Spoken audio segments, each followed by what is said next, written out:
I did when I started. I just got a boy, then you know I'm doing it. Always on attack, locked in the path, never getting off track. Wherever I land, and I got price is right, I never change, bro. I don't get it done right, and that's every day. That's dunk life.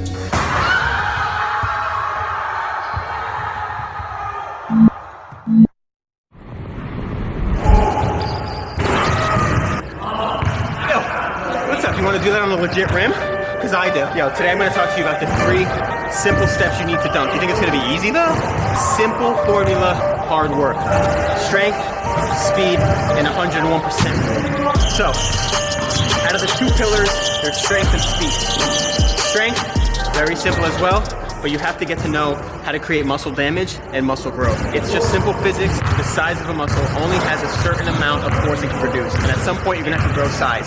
So a book that I read that really helped me understand the way muscles work and how they grow is The World's Fittest Book by Ross Edgley. It really talked about muscle damage versus muscle growth.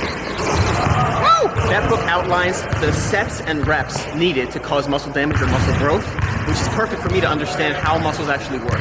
So yes, it's easy to build size and build strength, but you want to create the right stimulus. And to be a dunker, you need to be lean, but you need to be super strong, especially as a short dunker. If you're like me, early on in my dunk career, I'm like, I don't need strength, I just need to jump. At least that's what I thought. But just simple physics will tell you that you can only produce so much force. Jumping is just speed plus strength.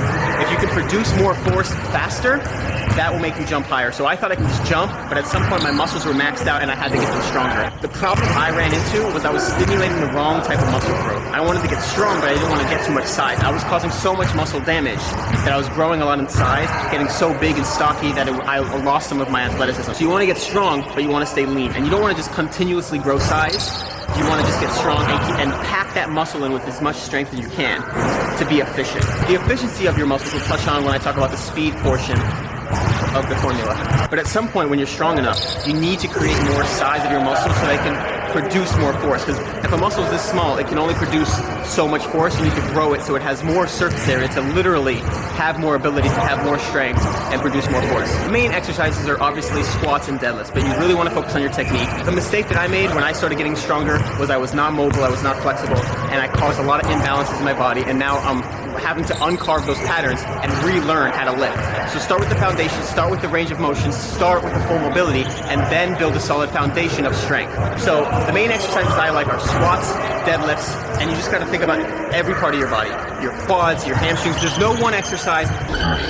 You just want to be strong and you want to be balanced. So it also depends on what type of jumper you are, but strength in everything. That's the best thing I can do.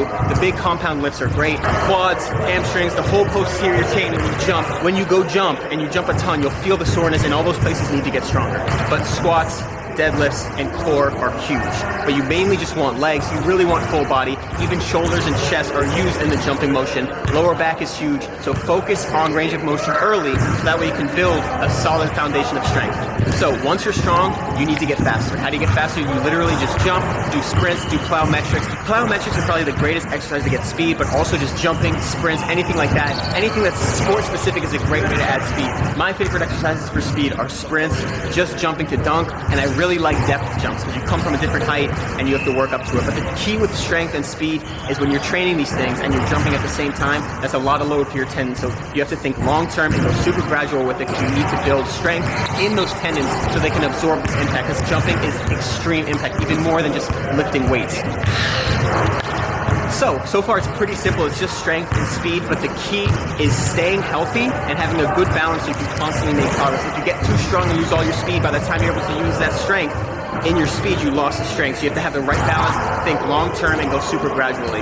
Now, onto my favorite rule, the 101% rule. What does that mean? When you're trying to jump, the best analogy I can give is a distance runner. If they're trying to run to 10 miles, they don't just start with 1 mile and then go to 10. They have to work up to a mile, mile and a half, 2 miles. But they don't just train in the gym, eat right, all those different supplemental things that are necessary for them to run distance. They have to physically run a further distance. And the same thing is true for jumping. And sometimes for me, I used to throw lobs, I still do it, and I go get it.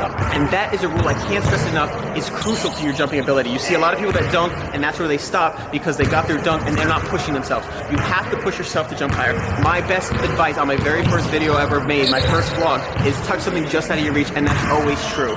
Once you build strength, Once you build speed and now you're trying to jump higher, set a goal that's just half an inch out of your reach and go for that. And you have to push yourself to jump for that.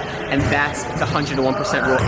Now here's the magic of the 101% rule that I made up myself. So the 101% rule is magical and can be applied to anything in your life. Your body, your mind, everything's a muscle and everything adapts to stimulus. It's about finding the right stimulus to get your body to adapt properly. Whether it's strength, whether it's speed, whether it's your mindset, everything's a muscle.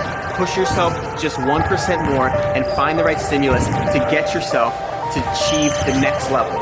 Let's go! That makes sense? I hope so. Anyway, I hope you enjoyed this thing. It's kind of like an idea I had, and this is kind of what I like to do for YouTube, so I hope it's kind of fun to watch. Oh, that was good. I made it myself and totally off the cuff to adapt properly. Push yourself to that next level and dunk and do anything. Damn, that was pretty good. Alright, well, if you enjoyed this one, I got a lot more where that came from in 2020, baby. I got that vision, but...